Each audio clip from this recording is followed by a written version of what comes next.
now for a quick Devar Torah. At least we'll get this Devar Torah if we didn't get a minyan. This week's Parsha, Moshe Rabbeinu cannot get a break. He gets through this whole thing with the scouts, right? And that sort of rebellion. And you think he could take it easy. And what happens?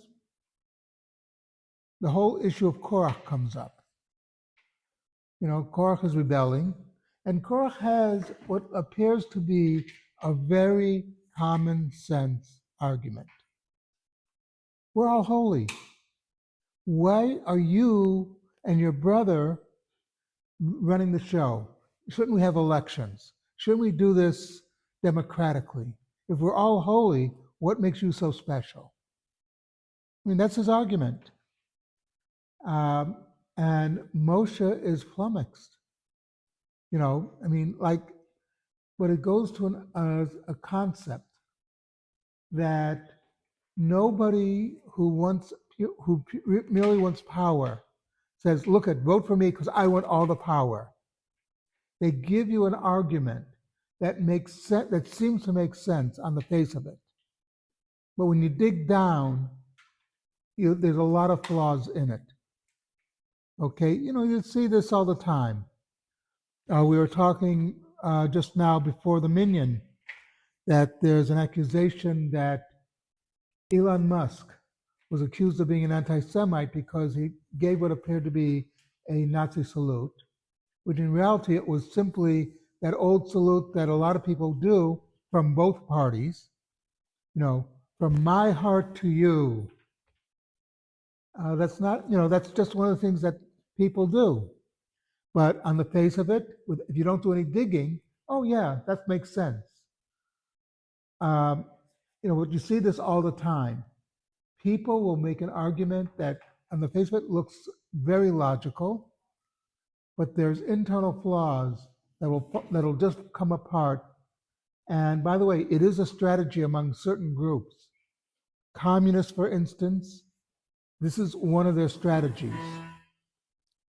Make an argument that on the face of it looks like it'll make sense, but if followed, will bring down the society. Okay, and this is actually an idea, and it's not me who made it up, by the way. I got it from no less a person than a former leader of the Communist Party of the United States, Gus Hall. He told me that himself. Okay, and how I knew Gus Hall is a whole nother story. But, this is something, and this is what Korach is about. He's making what appears to be a logical argument. But internally, there's a lot of flaws because Korach is only in it for himself. He wants the power. And what he'll do with the power is something else. You have to be aware of these arguments and be leery of them. When somebody says something that seems to be too good to be true, probably is too good to be true. They're going to be giving you these great arguments, and then they suddenly fall apart because, like I said, all they want is power. And in Pirkei Avot, it says that when you have a dispute, be like the students of Hillel and Shammai, who debated, but for the sake of heaven. Don't be like Korach and his followers, because they were not debating for the sake of heaven. And a lot of commentators noticed something. The students of Hillel and Shammai debated each other. Korach was fighting with Moshe, not with his followers.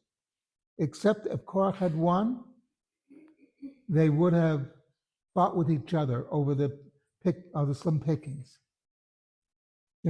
So it's something to think about on this week's Parsha.